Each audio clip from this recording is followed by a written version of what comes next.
আচ্ছা, ধাতু কোনগুলো, মানে আমাদের মাধ্যমিকে যেগুলো লাগবে সেই ধাতুগুলো আমাদের একটু জানতে হবে।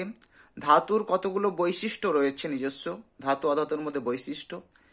আমাদের ক্লাস 10-এ যে ধাতুগুলো আমাদের পরিচিতি মুখ আর কি, সেইগুলো আমাদের 10-এ অবশ্যই লাগবে। Number 1 lithium, beryllium, sodium, magnesium, aluminium, potassium, calcium. এই কয়টা ধাতু পড়লেই হবে, 1 থেকে 20।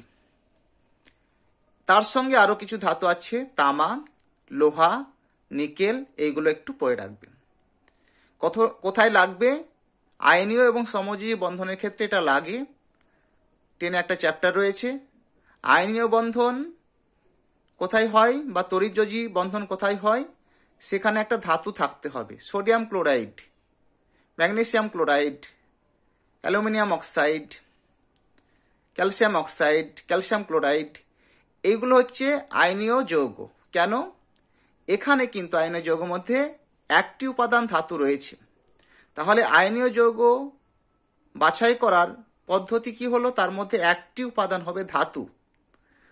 ম্যাগনেসিয়াম ক্লোরাইড আয়নীয় যৌগ, কেন? এর মধ্যে ম্যাগনেসিয়ামটা ধাতু। জল H2O, এটা কি আয়নীয় যৌগ? না, এর মধ্যে ধাতু নেই।